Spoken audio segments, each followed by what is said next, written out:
Viktor Frankl said, "Everything can be taken from a man but one thing, the last of the human freedoms. To choose one's attitude in any given set of circumstances, to choose one's way." This is Finding Human with Sue Jackson. Stay tuned for the next hour as Sue explores the human psyche, what makes us tick, and how to live better, more fulfilled and more meaningful lives. Only on 101.9 High FM.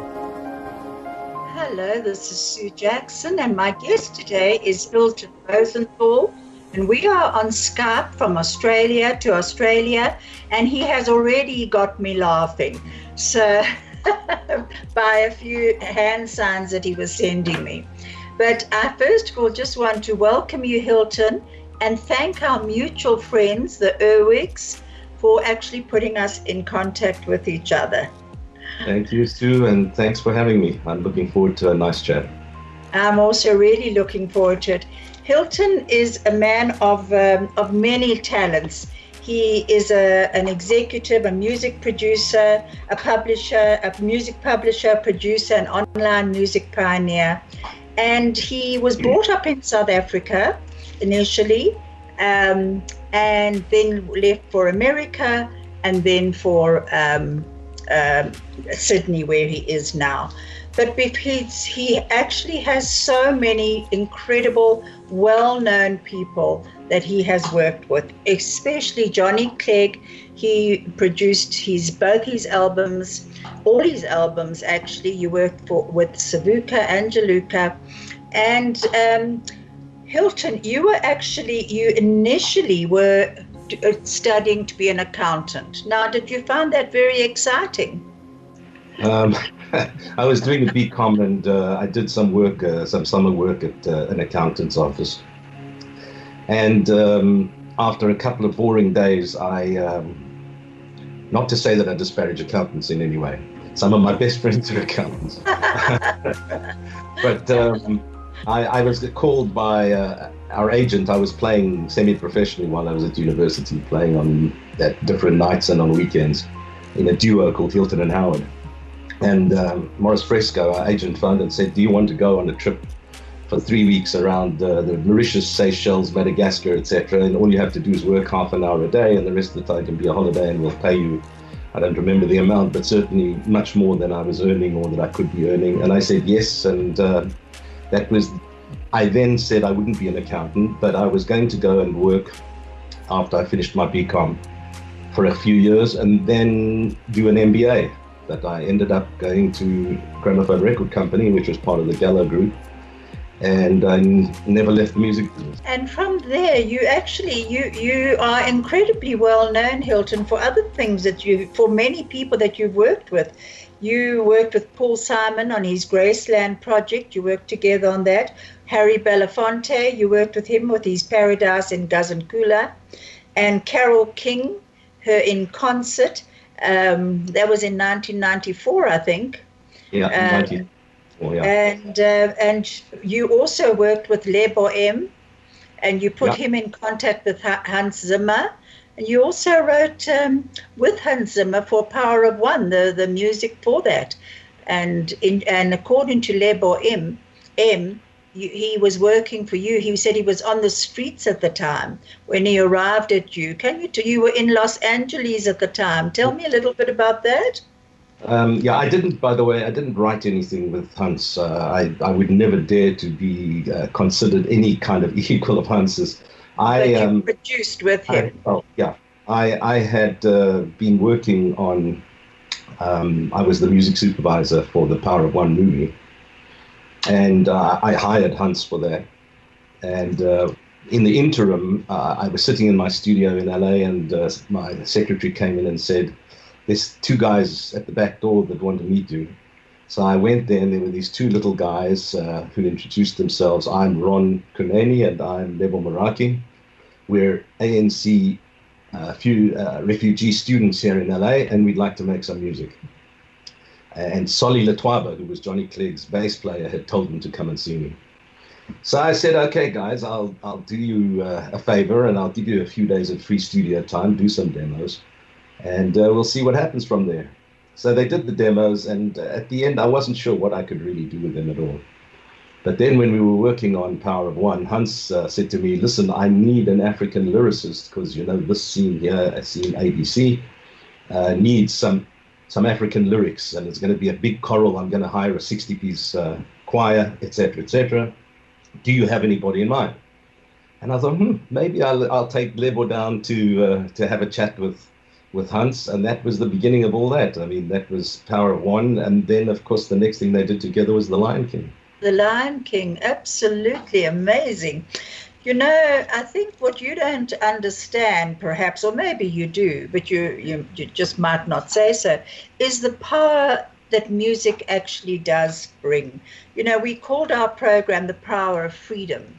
But, I received a message from a friend, Jenny Prangley, and she said, it is music and dancing that make me at peace with the world. And that was from Mandela. Do you feel that way about music? Absolutely. I remember as a kid lying on the floor, just listening to A Whiter Shade of Pale, which was banned in South Africa at the time, and Lord knows why. And songs like that, and just basically drifting into another universe. And there was just such a love for what I was hearing. Particularly the 60s was such a rich period of incredible the music. Beatles, and absolutely. Beatles, Crosby, Stills, Nash and Young. I remember when I first heard the first song on that album, on Deja Vu, with the harmonies in the middle. I ran home from Barry Gordon's record store in Killarney to our flat. Said to my mom, I have to have this. You have to give me R5 to buy this album, etc., etc. So it was always a passion, apart from the fact that when I was a kid, I obviously had some stories about music as well. And do you feel that you have an intuition about what works and what doesn't? Because a lot of, when I was reading through Paul Simon and Harry Belafonte, all of those, a lot of them came to you with ideas. And so was there an intuitive feeling that you actually had about certain things? I don't think there are certain people through the eras that have been the gods of the music industry side of things. I remember when I first was working for CBS, Goddard Lieberson was probably the original kind of music man in New York. Clive Davis, I don't know if you've seen the documentary on him on Netflix. Those sorts of guys were just incredible musical pioneers. But the story that I think of most is when Thriller sold 25 million copies. I believe that legend has it, or in fact it was true, that Quincy Jones was asked, to what do you attribute the success? And he said, I just do my job, and at the end I stand up and wait for the Lord to walk through the room. So, there's something that inspires all of us, some better than others. I, again, mention others rather than me. But there's clearly an intuition when you hear a song or when you hear a recording as to whether it's going to work or not. And some of that is pure intuition, gut feel, and some of it is just experience. Your experience, a lot of your experience started here. We'll get back to that in a moment. This is Finding Human with Sue Jackson, only on 101.9 High FM. I'm back with Hilton Rosenthal, and I actually mustn't look at you when we go to adverts because you're pulling faces at me. Our topic is music is freedom. He's laughing now, and it's wonderful being back with Hilton.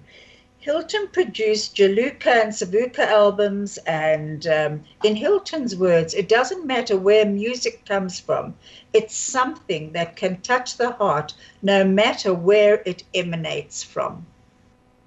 Is that is what you actually said? And it's beautiful. Do you remember saying it? I don't remember saying that. There's a lot of things I say I don't remember, especially if it was yesterday. But it sounds like something I could have said. Let's put it that way. Yes, it was something you said. Now, you and Johnny have got different ideas about how you met. So I was listening to the recording from the Australian South African Film Festival. And I found that actually very interesting, because when you were talking about how you got hold of Muriel, Johnny's mom, and asked her what he was doing, because by that stage you had actually been given the task of doing African music. Is that so? Yeah, well, I started, the only way I could get a job at the record company when I finished university was in the accounts department, because the industry was very small. And I was promised that spend a year in the accounts department learning the business, and we'll move you somewhere else later. During that year, a lot of my work was done doing royalties for the artists and processing recording fees for the artists. In those days, the black musicians were being paid R5 per side. That is to say, per side of a 7 single. So they would record a 7 single.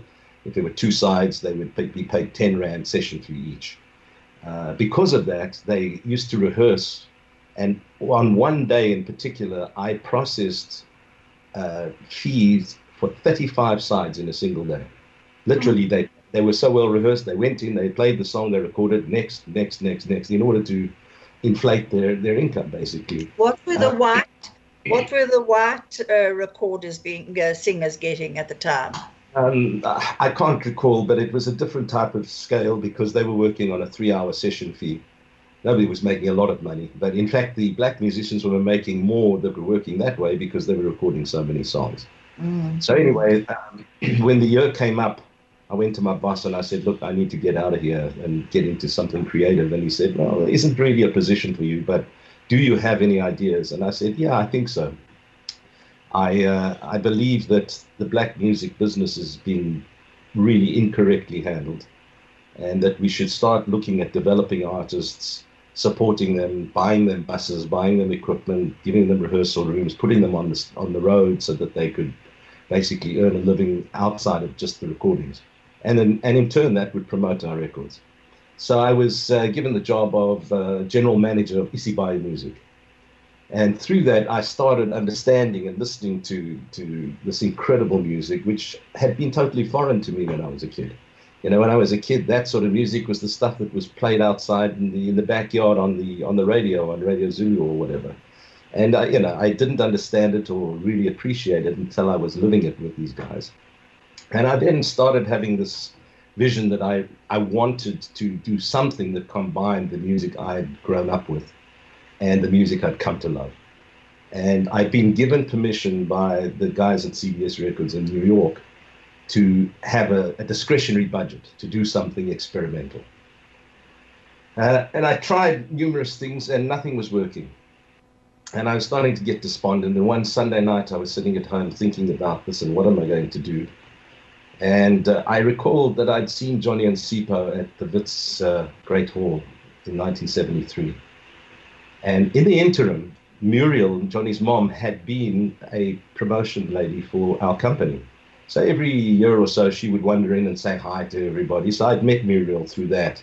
But, I saw Muriel as a promotion lady that was promoting. She kept talking about her son and can you introduce me? She would talk to my boss and say, can you introduce me to Simon and Garfunkel's manager, Johnny this, Johnny that. That obviously subliminally stuck in my head. And on the Sunday night, I thought, I must call Muriel and see what's happening. And I went to the phone book. I knew she lived somewhere in Yeovil or that sort of area. Looked up M. Pinar and picked up the phone and asked her what was happening. She told me that Johnny was planning to sign a record contract that week, but that he was only doing it because he couldn't find anything else.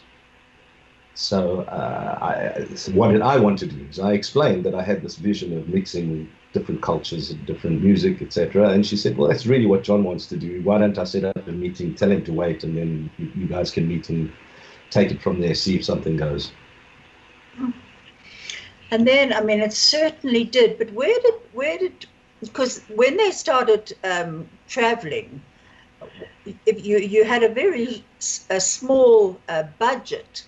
So how did they afford to actually go overseas when they first went to England? Where did that money come from? Well, we'd already had some hits in South Africa by the time we went to England. The first album we put out, I was still at CBS Records, Universal Men. And when I took it to the sales meeting, I was hearing things like, what are you going to do with this? It's too black for whites. It's too white for blacks. We're never going to sell this. Anyway, at that time, Capital Radio had started playing it, although nobody could hear Capital Radio because they were having problems with their transmitters. But we had the first number one. Africa was the first number one on Capital. And that just started a little buzz. And through the year, we were selling a few albums here and there. By the end of that year, I'd left the company and formed my own company.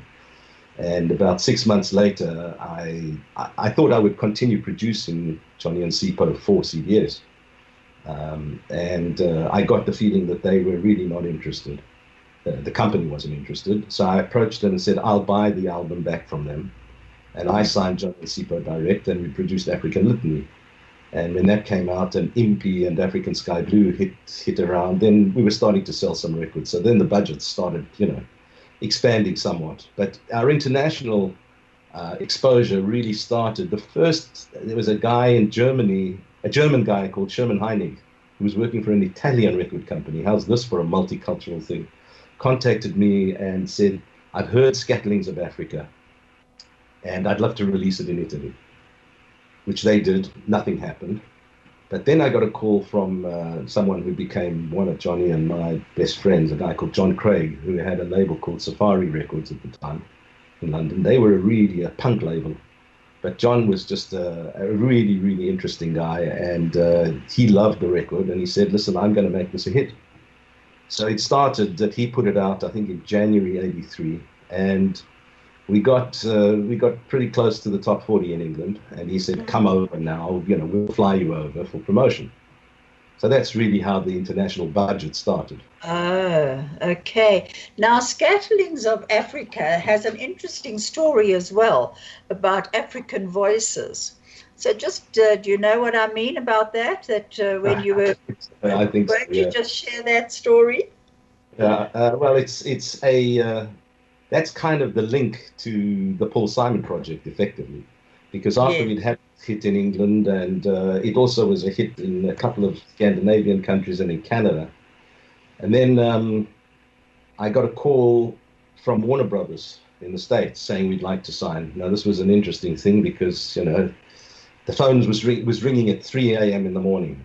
And it was a guy called Seymour Stein, who was one of the legendary ears, another one of those guys that I would put in the legend category. He had Sire Records, he signed Madonna and many others. Seymour phones at 3 in the morning, says, Hilton, we want to talk to you about Johnny Clegg. And I said, Seymour, it's 3 in the morning. He said, no, it's not. It's 6 o'clock in New York. I said, no, but we have a different time zone, mate. That led to my going to Los Angeles to meet with, at the time, Lenny Waronker, who had just become president of Warner's. And Lenny had produced James Taylor and Randy Newman and a multitude of guys. So I walked into the office and we sat down and he said, well, play me what you got, and I played him Scatterings of Africa. And when the humming came out, he just went, man, I love those African voices. And I just didn't have the heart to tell him that it was basically Clegg, Van Zyl, Rosenthal, and a couple of other guys that were singing with some black guys. But he loved the African voices. I'm not disputing that I'm an African.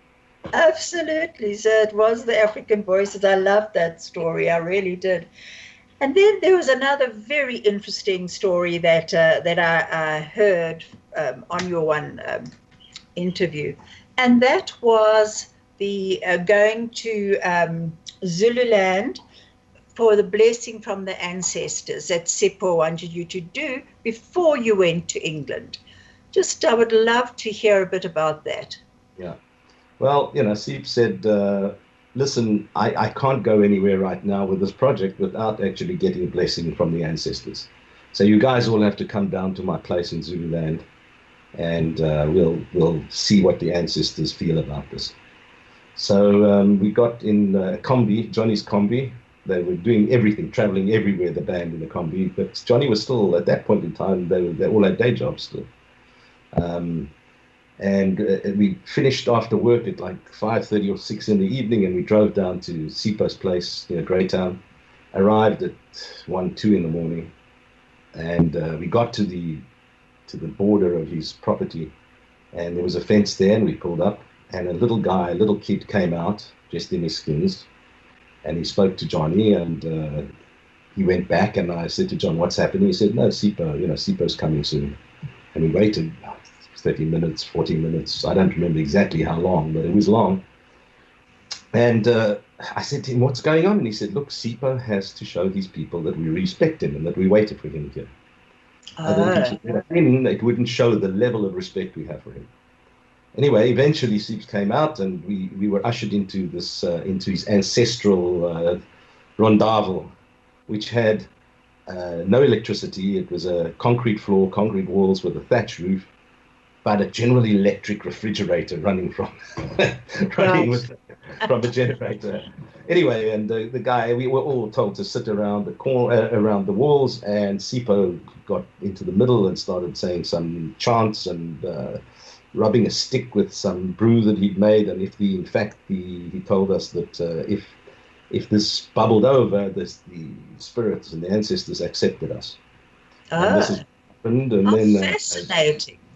A goat was slaughtered, and then I didn't partake, unfortunately or fortunately, but and then we got in the car to drive home. But they gave us these pandlas. They took the goat skin, cut a slit in it, put it on our arms, and we were told that it shouldn't be taken off until it falls off.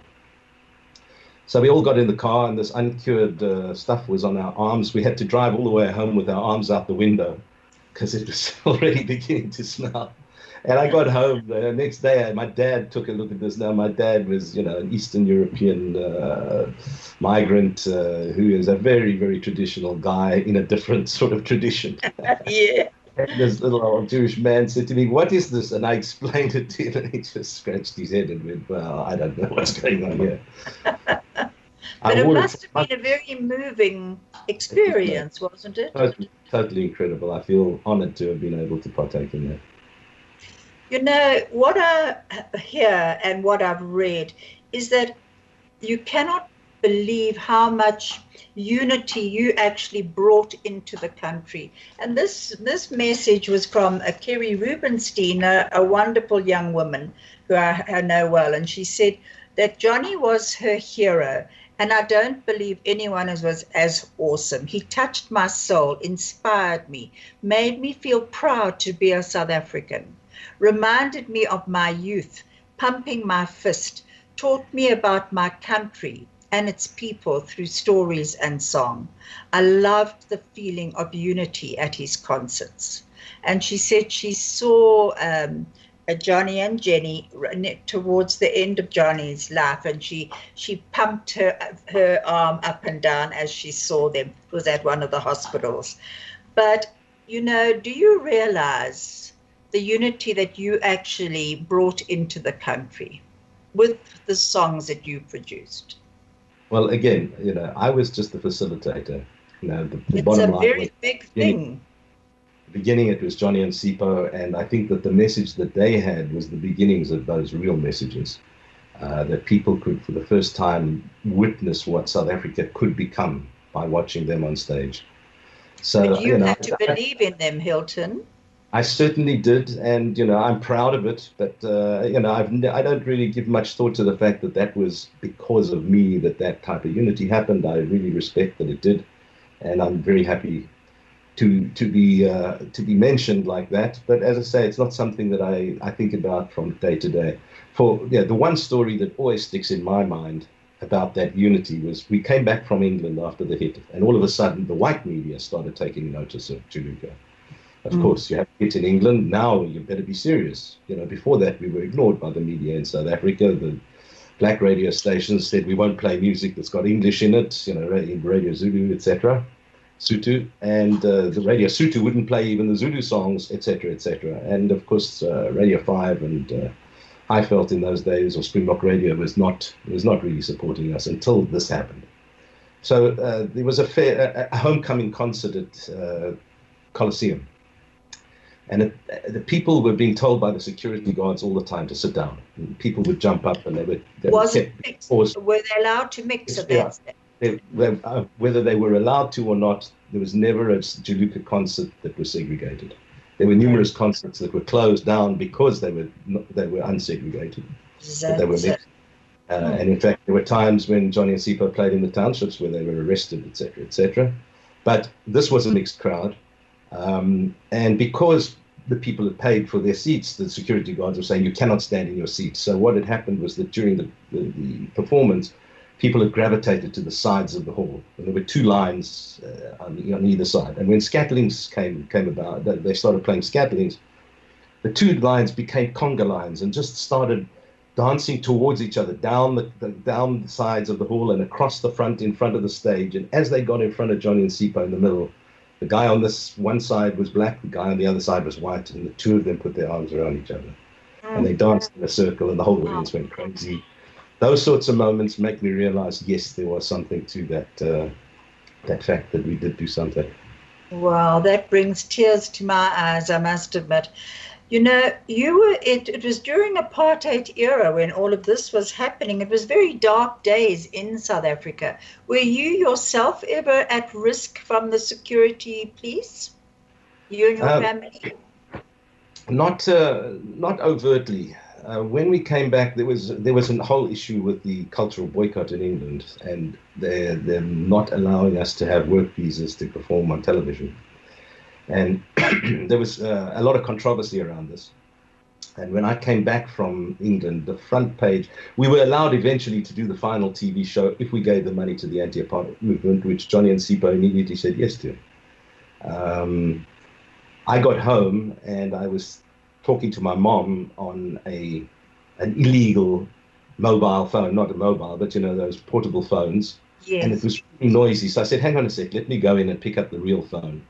And I picked up the main line, and the front page of the Sunday Times that day it said, Juluka gives money to anti-apartheid movement. There was a noise on my phone. From that day until the day I left, I could hear people talking on the other side. They were clearly listening. So you were being recorded. I put the phone down. I heard a ping afterwards where the recorder turned off. And it was just very subtle intimidation, shall we say. But I was never, ever, directly threatened by the police. And when you actually left South Africa, well, how did that feel to you, to actually leave a country that obviously meant a lot to you? And still does. It was tough. I felt that at the time, I mean, those were really dark days. I remember, I guess we'll talk about it a little more later, but Paul Simon called me and he said, have you seen what's going on there? And I said, well, what are you talking about? And he said, well, there's this lady that's had a burning tire put around her neck. Now, at that time, we hadn't seen that footage. And he described it to me, and he said, really, you should get out of there for your career, etc., etc. It's time that you should leave. And that was the beginnings of, we'd been thinking of leaving anyway. We felt we had young kids, and we were scared about what the future was going to bring. Because I had an opportunity to perhaps work overseas and I'd already got some profile internationally, then it was worth leaving. But, the old cliche of you can take the boy out of Africa, but you can't take Africa out of the boy. Absolutely. I'm pleased they haven't taken Africa out of the boy. Listen, boy Hilton, just wait a moment. Thank you, Craig. This is Finding Human with Sue Jackson. Only on 101.9 High FM. I am back with Hilton Rosenthal. This is Sue Jackson on Finding Human. And we are discussing Hilton's journey from South Africa to Los Angeles to eventually to Australia, and the people that he met along the way. Before you left, tell me, you said that Paul Simon had said to you, do you know what's going on here? Now, Hilton, how did Paul Simon get to you? How did he come to actually contact you? I alluded to that a bit earlier, that Paul had done his A Hearts and Bones album with Warner Brothers in the States, and that was the guy that, Lenny Waronker had signed Scatterlings. So Paul had been given a tape by a friend, which was basically a pirate tape that just said accordion jive hits Gumboots number 2, something like that. And he fell in love with the first song on the tape and went to Lenny his record company, and said, listen, what do you think? I'd like to do something with this African, do you know anyone who can help me? This is African music. I don't know what the song's called. All I know is where it comes from. Lenny said, I think you should call Hilton. So again, one of the calls at 3 a.m. in the morning, hi, Hilton, will you hold for Lenny? Lenny gets on the phone and says, hey, listen, Paul Simon's got this song. Do you mind if he calls you?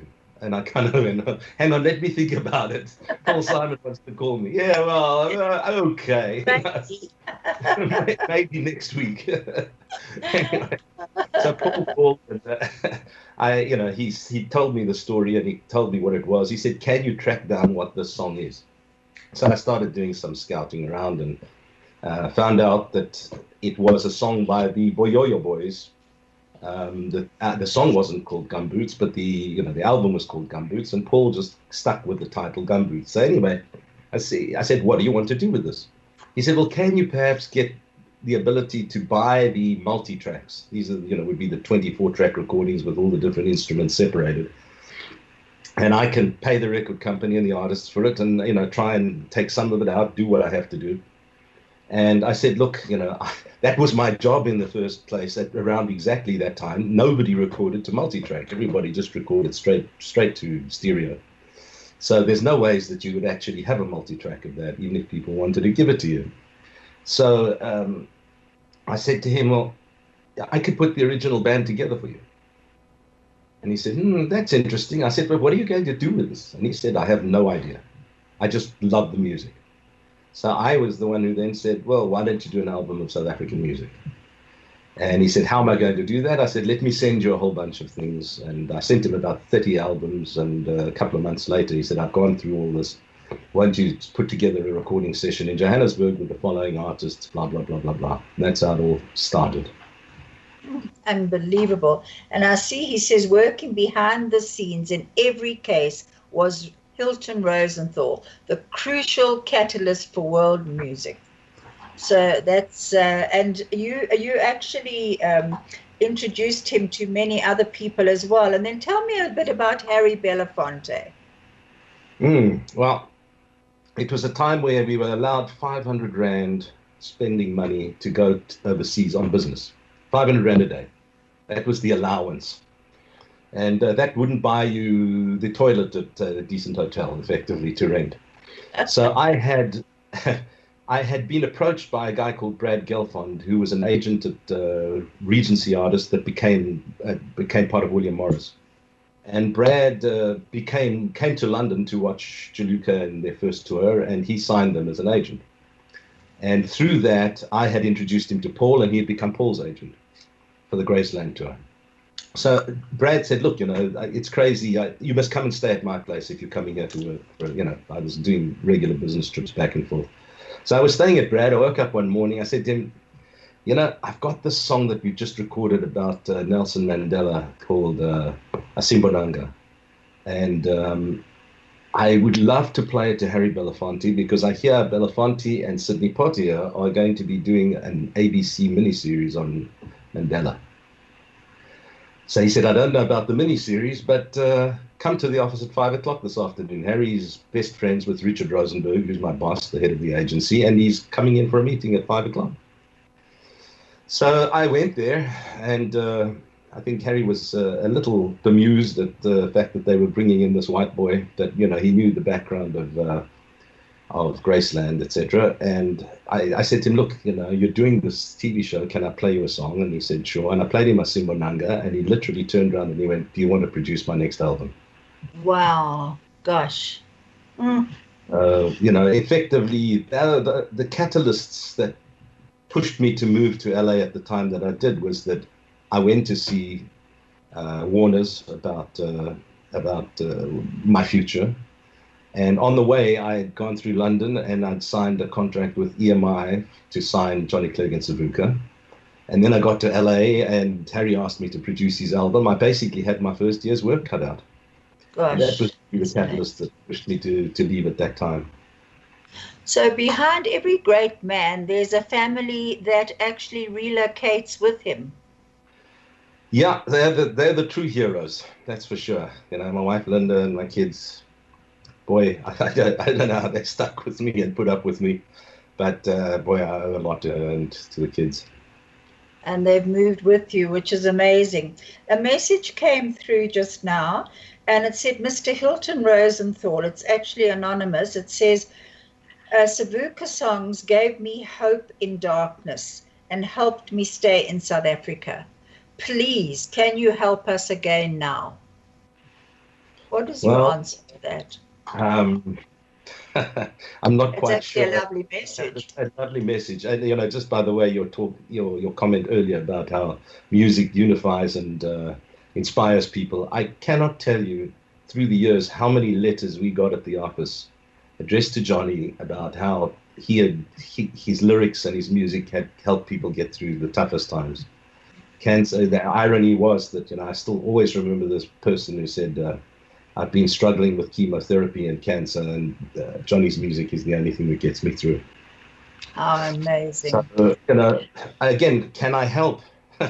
I don't know what I can do to help particularly, but I do have a project on the go that I'm working on at the moment, which is basically rooted in South Africa, and that is we're working on a movie based on the life of Hugh Masekela.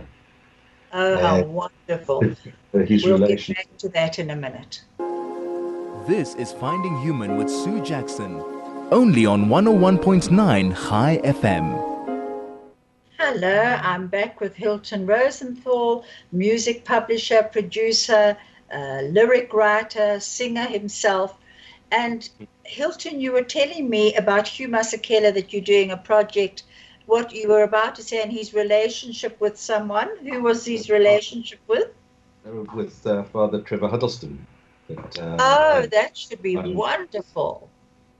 So that's an exciting project which we're in development on now. We're almost ready to roll, and I'm sure that I'm going to be back there at least starting to record, and we'll be filming there next year, hopefully. Oh, fantastic. Wow, that's so the message goes on of peace and looking at our past and actually recognizing all our parts in it. And I think that's wonderful. Now, I'm going to be told to wrap up shortly, but I just wanted to discuss Concert in the Park, because you were flying over in a helicopter flying back from Bophuthatswana when you saw Ellis Park below. And what did you say when you saw Ellis Park? What had happened? You were with Izzy Kirsch. Yeah, I was. I was listening to 702 the Saturday before that, and they had a telethon for Operation Hunger. And I still remember Pierre de Chamois challenged all other South African artists to give 5 Rand, 10, 25 Rand, whatever it was.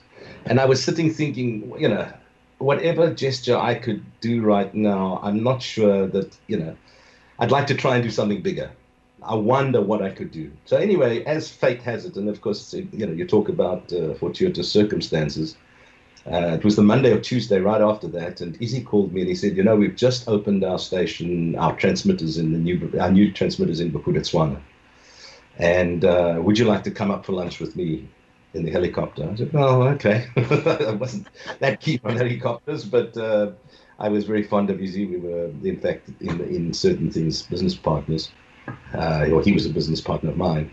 And we were flying back, and just so happened that we flew over Ellis Park, and that triggered the memory for me. And I went, I heard your telethon on Saturday.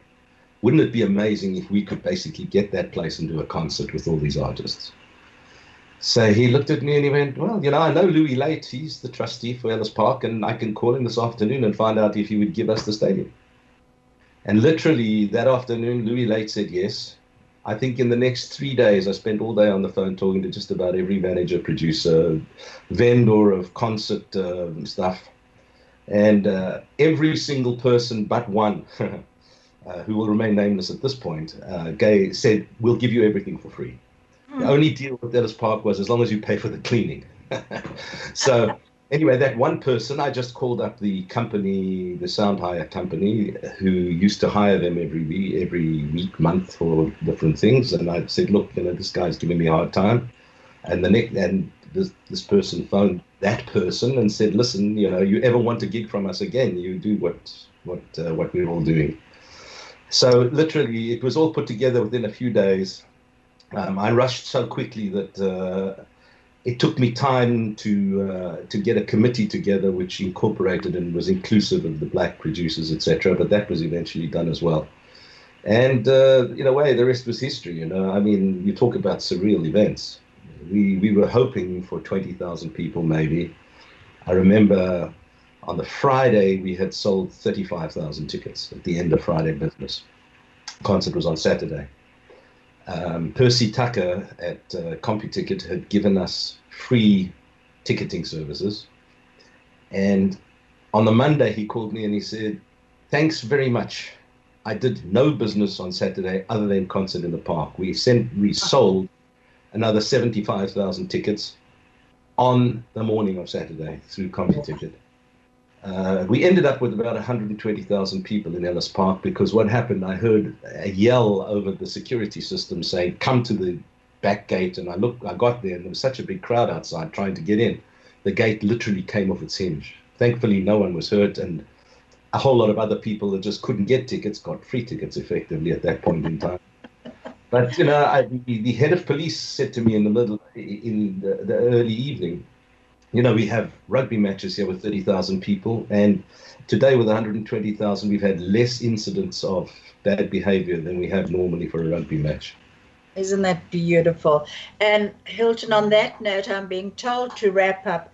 But, I just wanted to end with this. It says, when the pain penetrates, the music resonates. And I think that's very much of what happened at that concert, that there was a lot of pain. South Africa has gone through a lot of pain. We continue to go through it. But I think as long as the music plays, we can all find a reason to go on. And we're going to be ending with the song Scatterlings of Africa. And thank you so much for being on my program with me.